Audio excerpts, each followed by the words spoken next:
इसके बाद सवाल है भाई मोहम्मद अयान का। सवाल कर रहे हैं, अस्सलाम वालेकुम मुफ्ती साहब। वालेकुम अस्सलाम रहमतुल्लाहि व बरकातुहू। एक हदीस के मुताल्लिक़ सवाल है। हमने बचपन से ही एक हदीस सुनी है जिसका मफ़हूम है कि 73 फ़िरक़ों में से एक फ़िरक़ा जन्नती है। बिल्कुल सही बात है। मेरा सवाल है कि हर फ़िरक़े का शख्स अपने आप को सही समझता है और हर फ़िरक़े का शख्स जन्नत में जाना चाहता है, ये भी सही है।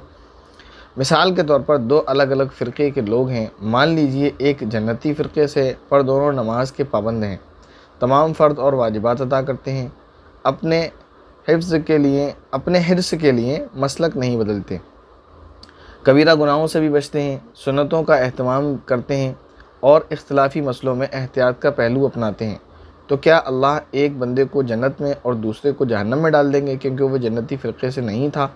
मुझे नहीं लगता कि अल्लाह इस बेस पर किसी को जहन्नम में डाल देंगे, बल्कि इंसान के अमल के हिसाब से फ़ायदा होगा, क्योंकि अल्लाह ताला तो बेहतरीन इंसाफ और रहम करने वाला है। जज़ाकल्लाहु खैर मुफ्ती साहब। माशाअल्लाह, सबसे पहले तो मुबारकबाद देना चाहूँगा मैं आपको, आपकी समझ पर कि आपने इसको सही समझा। अल्लाह ताला ने जो नबी करीम सल्लल्लाहु अलैहि वसल्लम ने ये बताया है कि इस उम्मत के 73 फ़िरक़े होंगे, यानी ये उम्मत 73 फ़िरक़ों में बढ़ जाएगी। तो उसमें कहाँ है कि एक फ़िरक़ा देवबंदी होगा, दूसरा बरेलवी होगा, तीसरा अहले हदीस होगा, चौथा शिया होगा, पाँचवा अहले कुरान होगा, छठा कुछ और होगा वगैरह। ये तो अल्लाह के नबी ने नहीं बताया, ये तो लोगों ने ख़ुद बनाए हैं अपने अपने नाम। वहाँ जो सवाल था, जो अल्लाह के नबी ने जो ये बात बताई थी कि बनी इसराइल 72 फ़िरक़ों में तकसीम हुए थे, मेरी उम्मत 73 फ़िरक़ों में तकसीम होगी। इस पर सहाबा ने सवाल किया था जन्नती कौन होगा, तो ये नहीं कहा था कि देवबंदी, बरेलवी, अहले हदीस, शिया, सुन्नी, ये नहीं कहा था, बल्कि ये फरमाया मा अना अलैहि व अस्हाबी, जो मेरे और मेरे सहाबा के तरीक़े पर होगा। इस हदीस में तो ये टुकड़ा है। दूसरी हदीस ले लें, दूसरी हदीस है अलैकुम बिसुन्नती व सुन्नतिल खुलफ़ाए राशिदीन अल महदीयीन, तुम पर मेरी और मेरे सहाबा की खुलफ़ाए राशिदीन की सुन्नत को लाजिम पकड़ना लाजिम है कि उनकी सुन्नत की इत्तिबा करो। इसी तरह दूसरी और भी अहादीस हैं जिससे ये पता चलता है कि सहाबा की इक़्तिदा की जाए, सहाबा की इत्तिबा की जाए।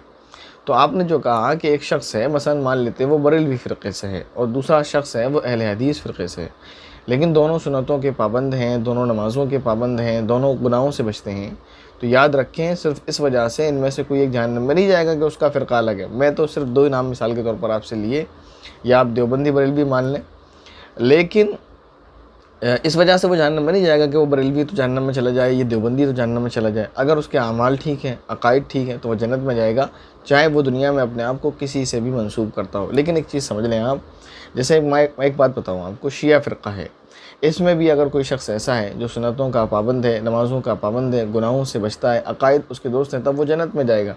लेकिन ऐसा कोई शिया इस दुनिया में मिलता नहीं है। जितने भी हैं उनके अकायद इतने ज़्यादा ख़राब हैं। वो कुछ वो हैं जो तहरीफ़ कुरान के कायल हैं। अगर तहरीफ़ कुरान यानी कुरान के बदल जाने के कायल ना भी हों, जो बज़ाहिर दावा करते हैं, वैसे तो ये तकिया कर लेते हैं, इनका अपना झूठ बोलते हैं बहरहाल, लेकिन ये सहाबा इकराम रिज़वानुल्लाहि अलैहिम अजमईन को गालियाँ देते हैं, बुरा भला कहते हैं, ये सुना है, ऐसे ही नहीं है। दूसरा, हज़रत उम्मुल मोमिनीन हज़रत आयशा रज़ियल्लाहु तआला अन्हा को बुरा भला कहते हैं, उन पर इल्ज़ाम लगाते हैं, बहुत बुरे बुरे, जो इंसान अपने घर की किसी औरत के लिए बर्दाश्त नहीं कर सकता। इसके अलावा तमाम सहाबा में बहुत सारों को यूँ कहते हैं कि ईमान से फिर गए थे, तो ऐसा शख्स तो मुसलमान बिल्कुल नहीं हो सकता। तो ये चीज़ ज़रूरी है कि उसके अकायद दुरुस्त हों, यानी वो कुरान में तहरीफ़ का कायल ना हो।